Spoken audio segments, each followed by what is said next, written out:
ጥፋት እዛ ሀገር የጥፋት ሬሳ ሰው ሲሞት ሬሳ ሲሆን ሬሳውን ባስቸኳይ ወደ ሀገር የሚወጡት ክሱና የዛ የጅናዛ መብት እንዳይጠበቅ ለማድረግ ነው። ለምንድን ነው ሬሳ የሚሄደው ልጁ ተይዞ ፍርድ ሳይሰጠው?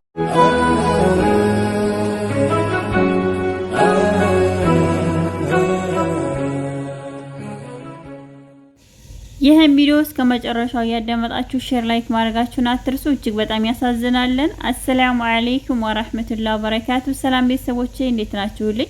ወንድማችን ቴዲን የገደለው ሳይያዝ ወይንም ለህግ ሳይቀርብ ማንነቱ ሳይታወቅ የቴዲ አስክሬን ብር ያዋጡ ወደ ኢትዮጵያ እንደተላከና እንደዚሁም ቴዲ ምንም አይነት ምርመራ ሳይደረግለት አስክሬኑ ወደ ኢትዮጵያ ሊላክ እንደሆነ ምንም አይነት የህግ ፍርድ ሳይሰጠው ገዳው በህግ እጅ እንዳይወል ተደርጓለን። እጅግ በጣም ያሳፍራል። አንድ ቪዲዮ ጋብዛችኋለሁ። ይሄን ቪዲዮ እስከ መጨረሻው አዳምጡ።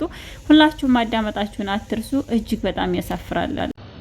ايوه والله العظيم ورب الكعبه انا يرسل لك حجر. طيب انت تودي من سجل لك حجر ما عندي مشكله. طيب حبيبي والله العظيم محمد رب الكعبه انا ارسل الخاجر والله ودي فرد. انت تبقى فلوس ها انا اديك فلوس من الريال اوكي موجود الريال معاكم عندي في جده. የገዛ ሚስቱን ለማስያዝ በካዕባ ጌታ ይሁንብኝ ሚስቴን አሲዝልኝና እኔ የምፈልገውን ብር እሰጥሃለሁ ወንድሜ መካ አለ።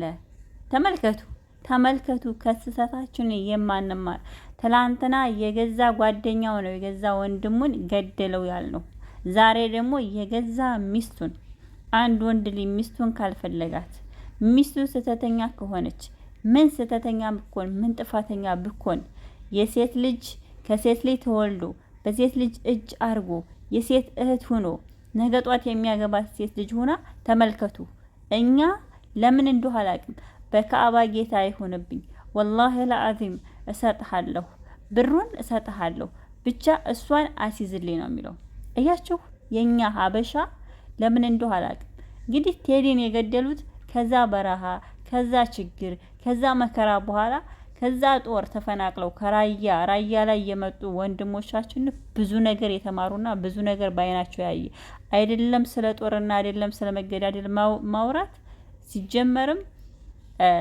ሲጀመርም በትር የሚነሳበት መንገድ ላይ አልነበሩ እና ተመልከቱ የገዛ ሚስቱን የሐላል ሚስቱን ነው ሚስቴን አሲዝልኝ እርዚቅ በአላህ እጅ ነው ጉቦ ከፍሎ የገዛ የኒካህ ሚስቱን ጉቦ ከፍሎ ሊያስይዛት ነው። ወላሂ በገዛ ገንዘባችሁ ለምንድነው እሳት የምትገቡት? እንግዲህ የህሊ ሰምታችሁታለን። የገዛ ሚስቱን የኒካህ ሚስቱን እርዚቋን ለመቁረጥ በዚህ ጭንቅ ሰዓት ሚስቴን አሲዝልኝ። ተመልከቱ ለሷ የላከላት ባንጋሊው ነው መስሪው ነው። እናንተ ከስተታችን የማንማር ምን ብትበደሉ ለምንድነው በደልን በበደል የምትሞክሩ? ሲጀመር የሃይማኖት ሰው ያጫወታችሁ በካዕባ ጌታ እየማላችሁ በካዕባው ጌታ ይሁንብኝ እያላችሁ والله العظيم አጥንቴን ጨርሼ ስጋዬን ጨርሼ ባጥንቴ ልሂድ እያላችሁ እየማላችሁ እና ኢላሂ ወኢላሂ ራጂኡን ላ ሐውለ ወላ ቁወተ ኢላ ቢላህ። በጣም የምናሳፍር በጣም የምንዘገንን ከሰዎች ያልተፈጠርን አገራችን ላይ እሳት እየነደደ አገራችን ላይ ችግር እየበዛ አገራችን ላይ ሌላ ሀዘን እየበዛ ሌላ መከራ እየበዛ እኛ ጨምረን ሀዘንና ችግር የምናበዛ ሚስት ስህተተኛ ናት። ለምንድነው እናንተ ከሚስታችሁ ላይ እጃችሁ የሚበረታው? እኔ በጣም አፈርኩ። ምን አይነት ዘመን ምን አይነት ጊዜ ደረስን? ሰው ከሰው ላይ በቃ ወይ ጌታዬ ወይ ፈጣሪ እንዴት እንደው ማድሪ ወዴት ነው እየሄድን ያለነው? እናንተ ሰው ማዘኑና ሰው እንደዚህ ጨካኝና አረመኔ ሚስትን አሲዛት ገንዘብ ከፍዬ ምን ሊጠቀም ማለት ለህሌና ህጸጸት እንደው ነገር እሱ እንደዚህ እያለ ልሳኑ ተዘግቶ ቢያድር አረንዶ ምን አይነት ዘመን ላይ ደረስን ጌታዬ። ሚስትን የምታክል ነገር አሳልፎ ለበንጋሌ ለፓኪስታኒ ገንዘብ ሰጣለሁኝና አሲዝልኝ። ተው ራያ ያን ሁሉ መከራ አሳልፋ ያን ሁሉ ጦር አሳልፋ ያን ሁሉ እሳት አንዲዳ ወጣቶቿን አርግፋ ትላንትና ፊቱ ጠቆረብኝ ምን እንደሆንኩ አላቅም እያለ መድኃኒት ሲቀባ የነበረ ወንድማችን የዛሬ 15 ቀን ፊቱን መድኃኒት እየተቀባ አይተነው አለን። ዛሬ ይሄው ምን ንፋስ ነው እየነፈሰባችሁ ያለው? ምን አየር ነው እየነፈሰባችሁ ያለው? ይሄው በአለም ጦር ተነሳ። በዛም ስከዱ ጦር ነው፣ በዛም ስከዱ ጦር ነው። ታዲያ ቃሚያ እየደረሰ እያያችሁ ለምንድን ነው የምትሮጡት? ቃሚያ እየነደደ እያያችሁት፣ ቃሚያ እየደረሰ እያያችሁት፣ ዓለም ጦር ተከፍቶ እያያችሁት እንዴት ነው እናንተ ታዲያ? እንዴት ነው እናንተ የናንተ ህሊና የናንተ አእምሮ በሰው ላይ ድንበር የምታልፉት? ማለት ምን ላይ ነን አትሉም? አደነግጡም? አታስቡም? አሰቡም? አረ ምን አይነት አረመኔ ህዝብ በዛ! አረ ምን ጭካኔ በዛ እንዴ! ያን ሁሉ መከራ አልፈን ያን ሁሉ ችግር አልፈን ያን ሁሉ ስቃይ አልፈን ሳውዲ አረቢያ ገብተን አንዱ ማጥቃት ምን ማለት ነው? አንዱ በአንዱ ላይ ድንበር ማለፍ ምን ማለት ነው? ሺህ ዓመት ለማትኖሩት እድሜ ልካችሁን ለማትኖሩት እዚህ ምድር ላይ አላቅም። እውነት እኔ አላቅም። እንኳን አይደለም ቀርቶ የራሳችሁን ዜጋ እኔ ከማንኛውም ዜጋ ጋር ነው ስራ ቦታ የምኖረው። አንድም ቀን እንደዚህ ደንበር ያለፈ ስራ ለመስራት አላማም ህልምም የለኝም። በጣም ያሳፍራል እኮ እንዴ!